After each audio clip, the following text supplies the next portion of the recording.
اللہ الرحمن الرحیم فصل السند طریق الحدیث وهو رجالہ الذین رووہ۔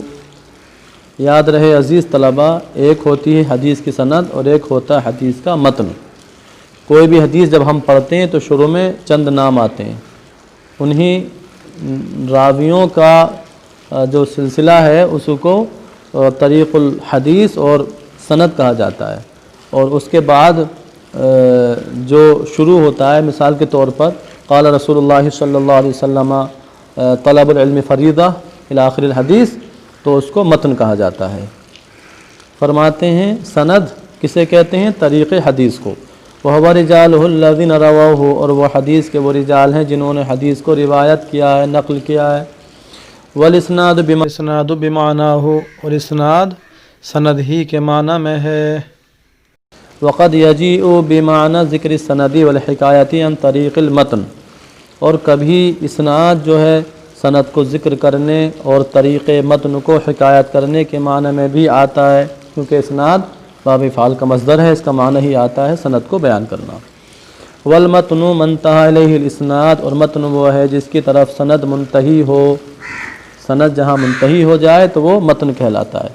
فَإِن لَّمْ يَسْقُطْ رَاوٍ مِّنَ الرُّوَاةِ مِنَ الْبَيْنِ فَالْحَدِيثُ مُتَّصِلٌ، پس اگر راویوں میں سے کوئی راوی درمیان سے ساقط نہ ہو تو وہ حدیث متصل کہلاتی ہے، یعنی اگر حدیث کے جتنے بھی روات ہیں ان سب کو ذکر کیا جائے، ایک راوی کو بھی چھوڑا نہ جائے تو وہ حدیث متصل کہلاتی ہے۔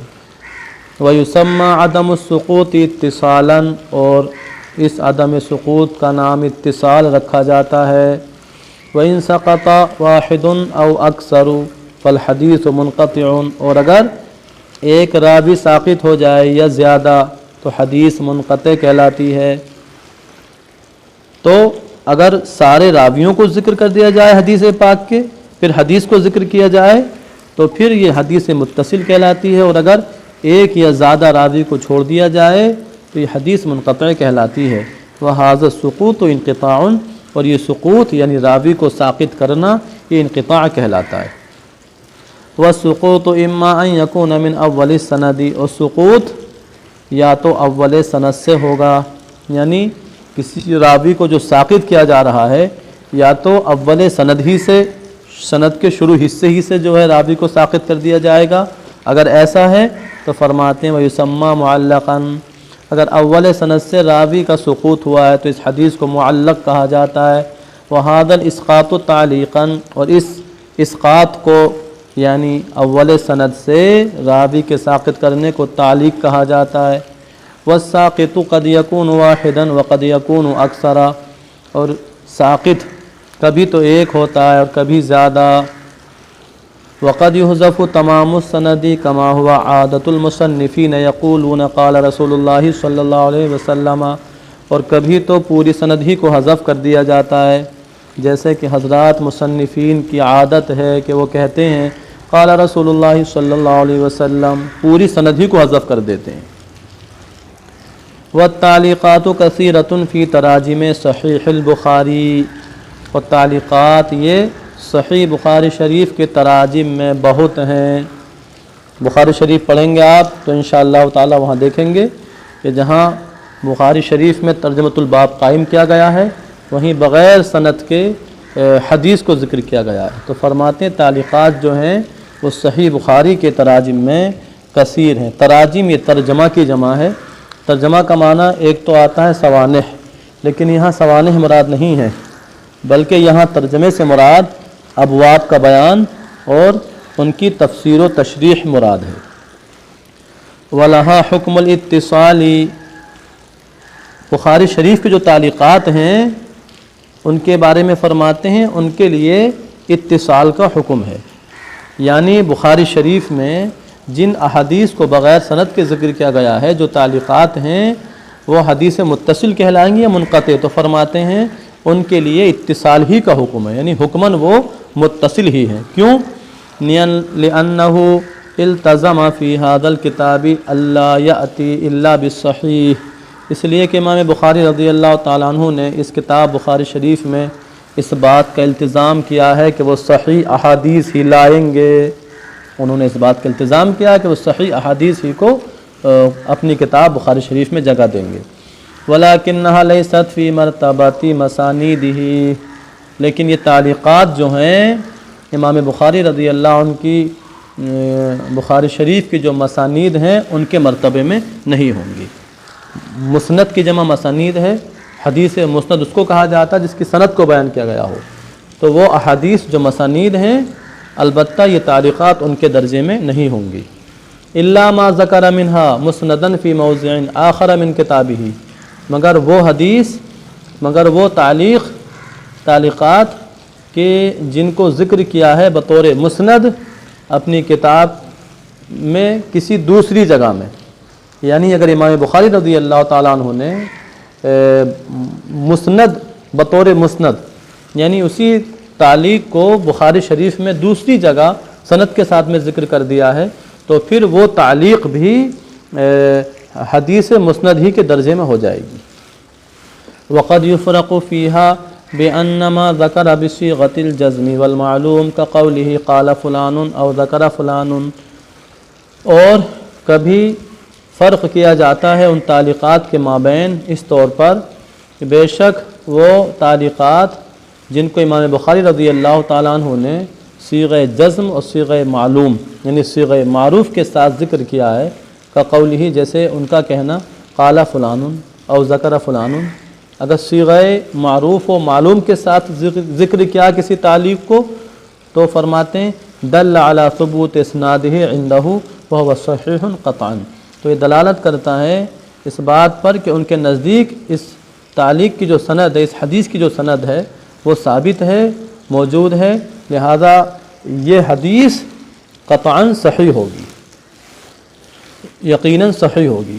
وما ذکرہ بصیغۃ التمریض والمجہول، اور وہ تعلیقات کہ وہ احادیث جن کو امام بخاری رضی اللہ عنہ نے ذکر کیا صیغہ تمریض و مجہول کے ساتھ، یعنی صیغہ مجہول کے ساتھ، فقیلا جیسے کہ کہا گیا ویقال وذکر ففی صحتہ عندہ کلام، تو اس کی صحت میں امام بخاری رضی اللہ عنہ کے نزدیک ظاہر سی بات ہے کوئی کلام ہے۔ وَلَكِنَّهُ لَمَّا أَوْرَدَهُ فِي هَذَا الْكِتَابِ، لیکن جبکہ امام بخاری رضی اللہ عنہ نے اس تعلیق اس حدیث کو بھی اپنی کتاب میں ذکر کیا ہے، اپنی کتاب میں جگہ دی ہے، تو کان لہ اصل ثابت، تو ضرور اس کے لیے کوئی اصل ثابت ہے۔ وَلِهَذَا قَالُوا، اسی وجہ سے محدثین اور فقہاء نے فرمایا تعلیقات البخاری متصلۃ صحیحۃ، یہ بخاری شریف کے جو تعلیقات ہیں وہ متصل ہیں، صحیح ہیں۔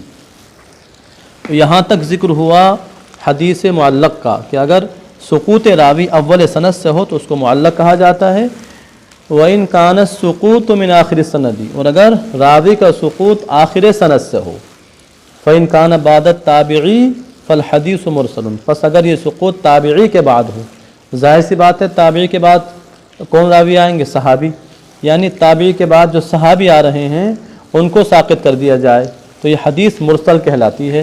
وَهَذَا الْفِعْلُ إِرْسَالٌ، اور یہ فعل ارسال کہلاتا ہے۔ كقول التابعی قال رسول اللہ صلی اللہ علیہ وسلم، جیسے کہ تابعی کا کہنا قال رسول اللہ صلی اللہ علیہ وسلم۔ وقد يجيء عند المحدثین المرسل والمنقطع بمعنى، اور کبھی حضرات محدثین کے نزدیک مرسل اور منقطع ایک ہی معنی میں آتی ہے، یعنی حدیث مرسل اور منقطع دونوں ایک ہی معنی میں۔ والاصطلاح الاول واشہر، لیکن پہلی والی جو اصطلاح ہے وہ زیادہ مشہور ہے جیسے کہ آپ نے ما قبل میں پڑھا۔ وحکم المرسل التوقف عند جمہور العلماء، اب یہاں سے شیخ محقق علیہ رحمت و رضوان حدیث مرسل کا حکم بیان فرماتے ہیں کہ اس کا حکم کیا ہے، اور حدیث مرسل کا حکم جمہور علماء کے نزدیک توقف ہے، یعنی توقف کیا جائے گا حدیث مرسل کے بارے میں۔ کیوں؟ لِأَنَّهُ لَا يُدْرَى أَنَّ السَّاقِطَ ثِقَةٌ أَوْ لَا، اس لیے کہ یہ معلوم ہی نہیں کہ بے شک ساقط ہونے والا جو ہے وہ ثقہ ہے یا غیر ثقہ۔ کیوں؟ کیونکہ تابعی نے حدیث کو روایت کیا، صحابی کو چھوڑ دیا ہے، تو اب پتہ نہیں کہ جس کو ساقط کیا وہ ثقہ ہے یا غیر ثقہ۔ اب یہاں پہ ایک ذہن میں بات آ سکتی ہے کہ صحابی کو چھوڑا ہے نا، تو الصحابۃ کلہم عدول، صحابہ تو سب کے سب عادل ہیں، ثقہ ہیں، پھر یہ تو نہیں کہنا چاہیے. تو اس کی وجہ ارشاد فرما رہے ہیں کہ جو ساقط ہونے والا ہے وہ غیر ثقہ بھی ہو سکتا ہے. کیسے ہو سکتا ہے؟ لأن التابعی قد یروی عن التابعی، اس لیے کہ تابعی جو ہے نا کبھی کبھار تابعی ہی سے روایت کرتا ہے، اور وہ تابعی پھر صحابی سے روایت کرتے ہیں. وفی التابعین ثقات وغیر ثقات، اور حضرات تابعین میں ثقہ بھی ہیں اور غیر ثقہ بھی ہیں. تو ہو سکتا ہے کہ انہوں نے یہ روایت غیر ثقہ تابعی سے لے لی ہو. اس بنیاد پر جمہور علماء فرماتے ہیں حدیث مرسل میں توقف کیا جائے گا. وعند ابی حنیفہ ومالک المرسل مقبول مطلقا، اور حضرت امام اعظم ابو حنیفہ امام مالک رضی اللہ تعالیٰ عنہما کے نزدیک حدیث مرسل مطلقاً مقبول ہوگی. وہم یقولون، یہ حضرات فرماتے ہیں، انما ارسلہ لکمال الوثوق والاعتماد، بے شک تابعی نے جو ارسال کیا ہے وہ کس وجہ سے؟ کمال وثوق اور کمال اعتماد کی وجہ سے کیا ہے. لہٰذا حدیث مرسل مقبول ہوگی. کیوں؟ لأن الکلام فی ثقۃ، اس نے کلام جو ہے وہ ثقہ ہی کے بارے میں تو ہے. ولو لم یکن عندہ صحیحا، اگر یہ حدیث ان تابعی کے نزدیک صحیح نہ ہوتی، لم یرسلہ، تو اس کو مرسلن روایت ہی نہیں کرتے. ولم یقل قال رسول اللہ صلی اللہ علیہ وسلم، اور قال رسول اللہ صلی اللہ علیہ وسلم نہ فرماتے. تابعی فرما رہے ہیں تو ظاہر سی بات ہے کہ اس حدیث کی صحت پر ان کو یقین تھا، تیقن تھا، اسی لیے انہوں نے قال رسول اللہ صلی اللہ علیہ وسلم کہہ کر کے حدیث پاک کو بیان فرمایا ہے. وعند الشافعی ان اعتقد بوجہ آخر مرسل او مسند، امام شافعی رضی اللہ عنہ کے نزدیک اگر حدیث مرسل کو تقویت مل جائے دوسری حدیث سے، خواہ وہ حدیث مرسل ہو یا مسند ہو، وَإِن كَانَ ضَعِيفًا، اگرچہ وہ حدیث ضعیف ہی کیوں نہ ہو، قبیلا، تب تو قبول کیا جائے گا. یعنی حدیث مرسل کی اگر کسی دوسرے حدیث سے تائید ہو جائے، تقویت ہو جائے، اگرچہ وہ حدیث ضعیف ہی کیوں نہ ہو، تب تو حدیث مرسل کو قبول کیا جائے گا. وَإِلَّا فَلَا، وگرنہ تو نہیں. وعن احمد قولانی، امام احمد رضی اللہ عنہ سے دو قول ہیں. وَهَذَا كُلُّهُ إِذَا عُلِمَ أَنَّ عَادَةَ ذَلِكَ التَّابِعِي أَلَّا يُرْسِلَ إِلَّا عَنِ الثِّقَاتِ، اور یہ سب کا سب اختلاف اس صورت میں ہے جب کہ معلوم ہو کہ بے شک اس تابعی کی جو عادت ہے وہ یہ ہے کہ وہ ثقہ ہی سے ارسال کرتا ہے. تب ہے یہ اختلاف جب کہ یہ معلوم ہو کہ یہ تابعی جو ہے ثقہ ہی سے ارسال کرتا ہے. وَإِن كَانَتْ عَادَتُهُ أَن يُرْسِلَ عَنِ الثِّقَاتِ وَعَنْ غَيْرِ الثِّقَاتِ، اور اگر اس تابعی کی عادت یہ ہو کہ وہ ثقہ سے بھی ارسال کرتا ہے اور غیر ثقہ سے بھی، فحکمہ التوقف بالاتفاق، تو بالاتفاق اس حدیث مرسل کا حکم کیا ہے؟ توقف ہے. کذا قیل، اسی طرح کہا گیا ہے. وفیہ تفصیل ازید من ذالک، اور اس حدیث مرسل کے سلسلے میں اس سے بھی زیادہ تفصیل ہے، اس سے بھی زیادہ جو ہے تفصیل ہے. ذکرہ السخاوی فی شرح الالفیہ، جس کو امام سخاوی رضی اللہ تعالیٰ عنہ نے اپنی کتاب فتح المغیث فی شرح الفیۃ الحدیث میں ذکر کیا ہے. وَإِن كَانَ السُّقُوطُ مِنْ إِسْنَاءِ الْإِسْنَادِ، اب تک یہ بحث چل رہی تھی کہ اگر راوی کا سقوط اول سند سے ہوا ہے تو اس کو حدیث معلق کہا جاتا ہے، اور اگر آخر سند سے ہوا تو اس کو حدیث مرسل کہا جاتا ہے. اب یہاں سے یہ ارشاد فرماتے ہیں اگر سقوط راوی اسنائے اسناد سے ہو، درمیان سند سے ہو، فَإِن كَانَ السَّاقِطُ اثْنَيْنِ مُتَوَالِيًا يُسَمَّى مُعْضَلًا، پس اگر ساقط ہونے والے پے در پہ دو راوی ہوں، مسلسل دو راوی درمیان سے ساقط ہوں، یسمى معضلا، تو اس حدیث کو معضل کہا جاتا ہے بفتح الضاد. وَإِن كَانَ وَاحِدًا أَوْ أَكْثَرَ مِنْ غَيْرِ مَوْضِعٍ وَاحِدٍ، اور اگر ایک ہو، اور اگر درمیان سے ایک راوی ساقط ہو یا زیادہ ہو ایک جگہ کے علاوہ سے، یعنی ایک شروع سے ایک بھی، یعنی پہلے ایک راوی ساقط ہو گئے، پھر چند ذکر کیے، پھر ایک راوی، دو راوی ساقط ہو گئے، ایسے زیادہ ساقط ہوں لیکن ایک جگہ کے علاوہ سے، پیدر پہ نہ ہوں، یسمى منقطعا، تو اس حدیث کو منقطع کہا جاتا ہے. فرماتے ہیں وعلی ھذا یکون المنقطع قسما من غیر المتصل، اور اس معنی کے لحاظ سے منقطع جو ہے وہ غیر متصل کی ایک قسم بن جائے گی۔ وقد یطلق المنقطع بمعنى غیر المتصل مطلقاً، اور کبھی منقطع جو ہے وہ مطلقاً غیر متصل کے معنی میں بولا جاتا ہے۔ شاملا لجمیع الاقسام، تو وہ شامل ہوتا ہے تمام اقسام کو۔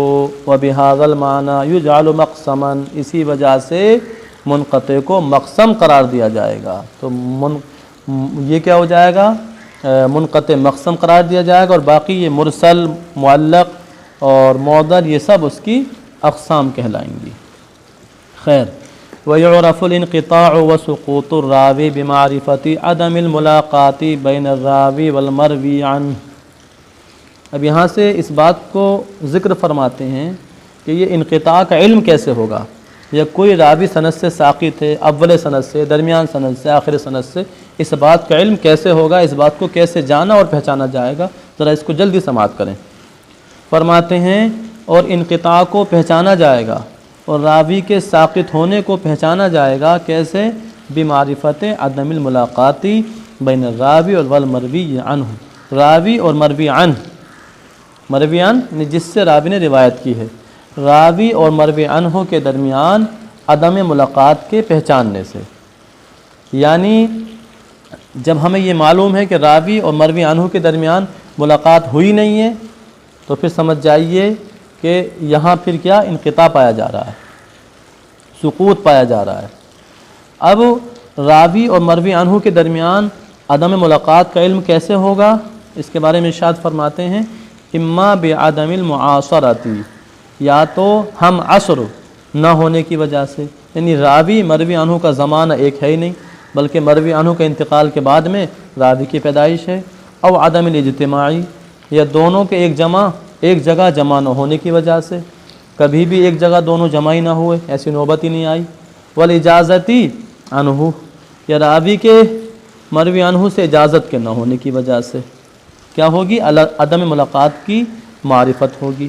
اچھا، اس چیز کا علم کیسے ہوگا کہ راوی اور مروی عنہ کا زمانہ ایک نہیں رہا، یا دونوں کبھی ایک جگہ جمع نہیں ہوئے؟ اس کا علم کیسے ہوگا؟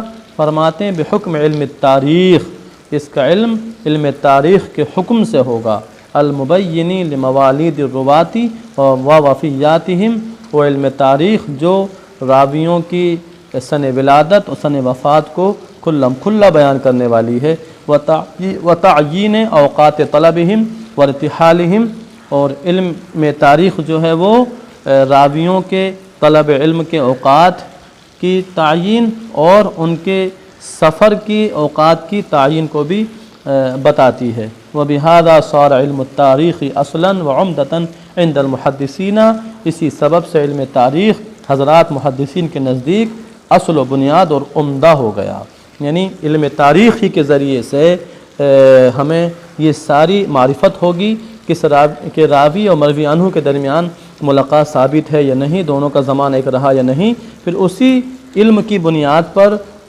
انقطاع اور سقوط راوی کی معرفت کا حصول ہوگا۔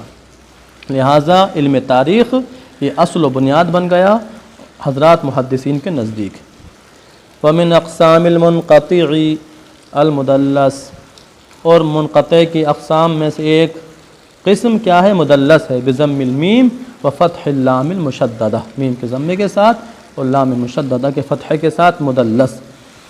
ویقال لہذا الفعل التدلیس، اور اس فعل کو تدلیس کہا جاتا ہے، ولفاعلہ مدلس بکسر اللام، اور اس کے فاعل کو یعنی جو اس کام کو انجام دیتا ہے اس کو مدلس کہا جاتا ہے لام کے کسرے کے ساتھ۔ وصورتہ اللہ یسمی الراوی شیخہ الذی سمعہ منہ، اور اس کی صورت یہ ہے کہ راوی اپنے اس شیخ کا نام ذکر نہ کرے کہ جس سے اس نے حدیث کو سنا ہے، بل یروی عمن فوقہ، بلکہ وہ روایت کرے اس سے اوپر والے شیخ سے، بلفظ یوہم السماع، ایسے لفظ کے ساتھ جو سماع کے وہم کو پیدا کرتا ہو، یعنی جو جس سے راوی نے حدیث کو سنا ہے اس کا اپنے شیخ کا نام تو ذکر نہ کرے بلکہ اس سے اوپر والے کا نام ذکر کرے اور لفظ ایسا استعمال کرے جس سے یہ وہم ہو رہا ہو کہ اس شخص نے اسی سے سنا ہے۔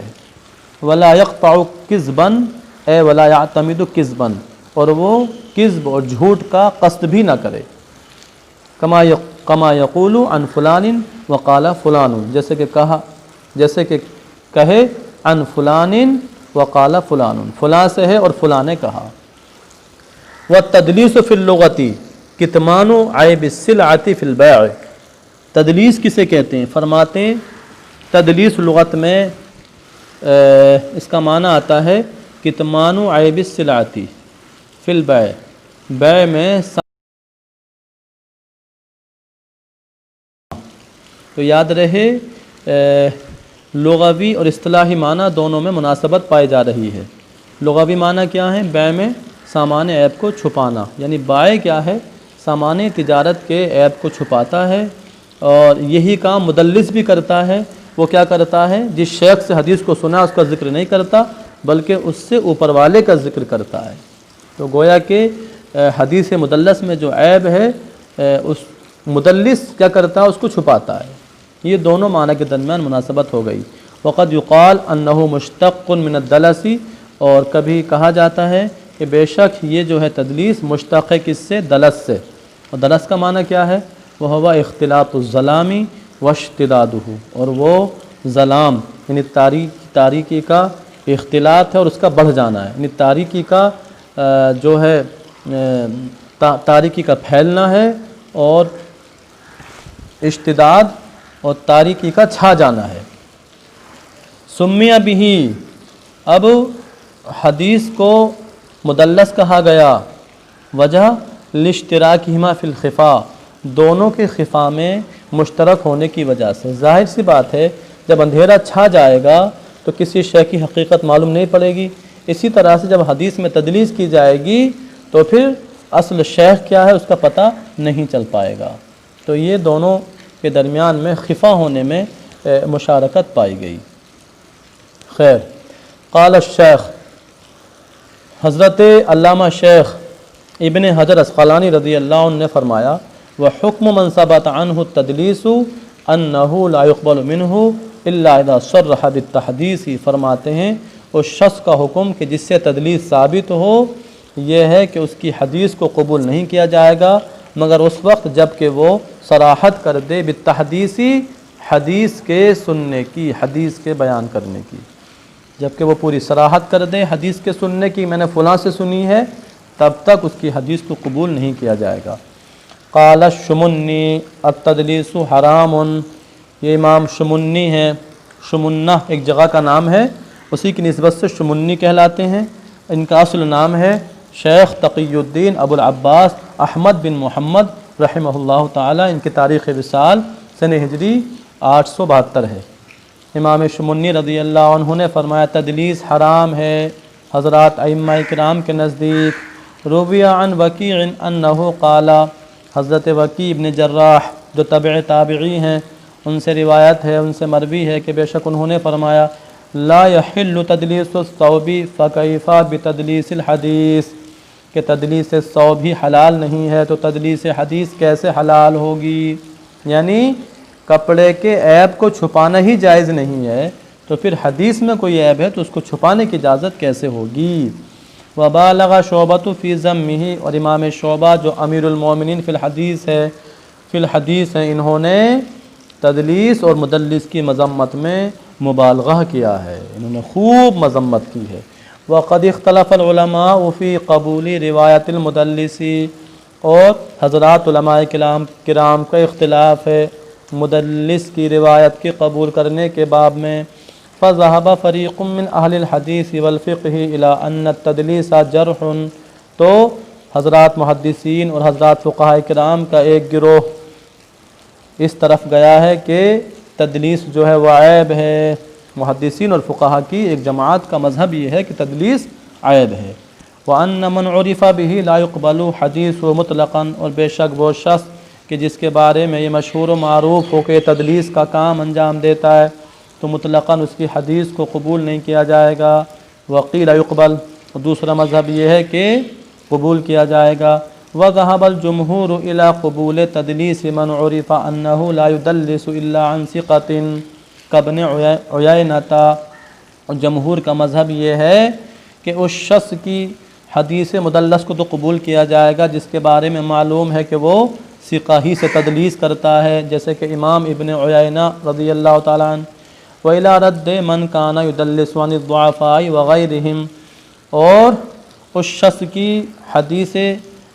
شخص کی تدلیس کو قبول نہیں کیا جائے گا جو ضعفاء سے بھی تدلیس کرتا ہے اور غیر ضعفاء سے، جو ضعیف اور غیر ضعیف سب سے تدلیس کرتا ہے تو اس کی حدیث کو قبول حتی ینص علی سماعہ بقولہ سمعت او حدثنا او اخبرنا، جب تک کہ وہ اپنے سننے پر صراحت نہ کر دے اپنے قول سمعت او حدثنا یا اخبرنا کے ذریعہ، جب تک وہ کھلم کھلا بیان نہ کرے میں نے سنا ہے، مجھ سے حدیث بیان کی ہے، مجھ کو خبر دی ہے فلاں نے، تب تک اس کی حدیث مدلس کو قبول نہیں کیا جائے گا۔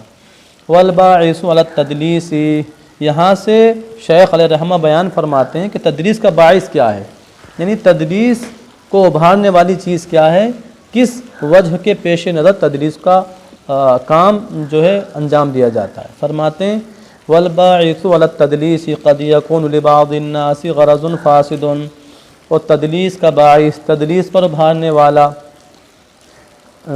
بعض لوگوں کو کبھی جو ہے تدلیس پر ابھارنے والی چیز بعض لوگوں کے لیے کبھی غرض فاسد ہوا کرتی ہے، کبھی ارادہ ان کا فاسد ہوتا ہے، مقصد کیا ہے ان کا غلط ہوا کرتا ہے۔ مثل اخفاء السماع من الشیخ لصغر سنہ او عدم شہرتہ وجاہہ عند الناس، مثال کے طور پر شیخ سے سننے کو چھپانا، کیوں؟ اس کی عمر کم ہونے کی وجہ سے، یا لوگوں کے درمیان ان کی قدر و منزلت اور شہرت کے نہ ہونے کی وجہ سے۔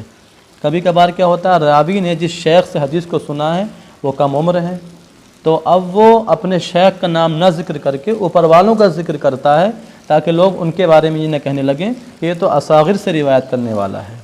یا ایسا بھی ہو سکتا ہے کہ جس شیخ سے حدیث سنی ہے وہ لوگوں کے درمیان عند الناس کیا ہے، کم مرتبے والا، اس کی کوئی شہرت نہیں ہے، لہٰذا راوی کیا کرتا ہے، اپنے شیخ جس سے حدیث کو سنا ہے اس کا نام چھوڑ دیتا ہے اور اپنے سے اوپر والے کا ذکر کر دیتا ہے۔ تو اگر یہ غرض ہے تو یہ غرض فاسد ہے، تو اس کی اجازت نہیں، یہ تو غلط ہے۔ فرماتے ہیں جب تدلیس حرام ہے اور جرم ہے تو پھر بعض اکابر سے تدلیس کا وقوع کیوں ہوا؟ اس کا جواب ارشاد فرماتے ہیں والذی وقع من بعض الاکابر، اور وہ تدلیس جو بعض اکابر سے واقع ہوئی، لیس لمثل ھذا، وہ اس طرح کی نہیں ہے، کس طرح کی؟ یعنی ان کا مقصد غلط نہیں تھا بلکہ ان کی نیت میں خیر تھی، ان کا مقصد حسن تھا، بل فرماتے ہیں بل من جہت وثوقہم لصحت الحدیث، بلکہ اس وجہ سے کہ ان کو وثوق و یقین حاصل تھا صحت حدیث پر، واستغناء، اور وہ شیخ کا ذکر کرنے سے بے نیاز تھے، بشہرت الحال، اپنے حال کے مشہور ہونے کی وجہ سے، یعنی ان کے تعلق سے، اکابر کے تعلق سے لوگوں کو معلوم تھا کہ یہ جو بھی حدیث اخذ کرتے ہیں وہ ثقہ ہی سے اخذ کرتے ہیں، اس وجہ سے اکابر نے اگر تدلیس کی ہے تو وہ قابل اعتراض نہیں۔ قال الشمنی يحتمل ان يكون قد سمع الحديث من جماعت من الثقات عن ذلك الرجل، امام شمنی رضی اللہ عنہ فرماتے ہیں اکابر نے جو تدلیس کی ہے تو اس میں یہ بھی احتمال ہے کہ انہوں نے حدیث کو سنا ہو ثقات کی ایک جماعت سے، عن ذلك الرجل، اور اس ثقہ نے اس شخص سے سنا ہو کہ جس شخص نے تدلیس کی ہے، فاستغنا بذکرہ عن ذکر احدہم او ذکر جمیعہم، تو اکابر کیا ہے، ان ثقات میں سے کسی ایک کے ذکر کرنے یا ان سب کے ذکر کرنے کی وجہ سے اس شخص کے ذکر کرنے سے کیا ہو گئے، بے نیاز ہو گئے، کیوں؟ لتحققہ بصحت الحدیث فیہ، اس شخص کے بارے میں حدیث کی صحت کے تحقق و یقین کے پائے جانے کی وجہ سے، ثابت ہونے کی وجہ سے۔